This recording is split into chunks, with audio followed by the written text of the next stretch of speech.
So what's up guys, so andito naman tayo sa next nating video, ang pag-restore ng ating thermostat. So ayan,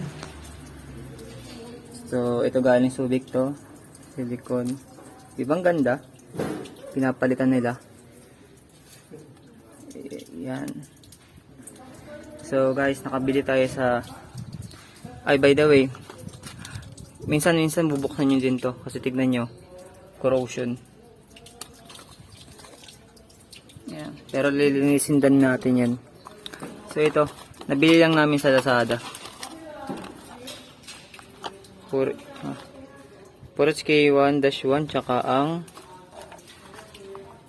2. 85 siya. So kung titignan nyo, isa dito may butas, isa wala. Kasi parang dito. Isang may ulo. Para dito. Tsaka ito. Ito yung isa niyan. Iba no? Yan. Ganyan. Ayan. Ganyan yan siya. Saktong-sakto lang. So ngayon, nakakabit natin yan. Tapos subukan natin pandarin.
One hour later. So ito na siya guys. Pagana na hindi pwede natin. So umuusok na siya.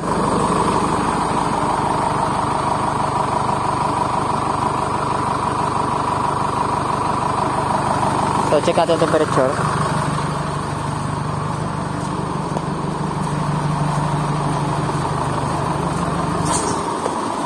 Ayan.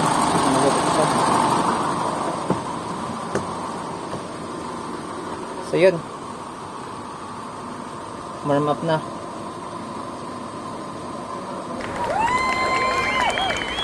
Ayan, gumagana na yung DPD natin. Sana all.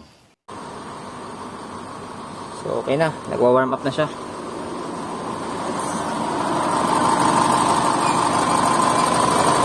So hintayin na lang natin na matapos yung video.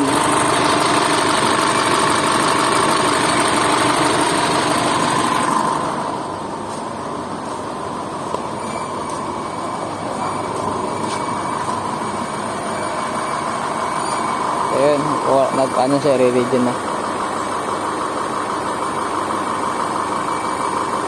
So, tingnan natin. A few moments later.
So yun, tapos ng GPD.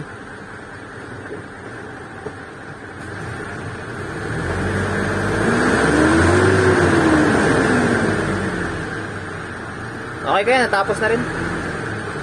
Tapos na. DPD, pwede kayo hindi rin pagkanaon, ano? Pwede open DPD, ano? Oo, manual to, may switch may sa baba. Yan, so yun. So,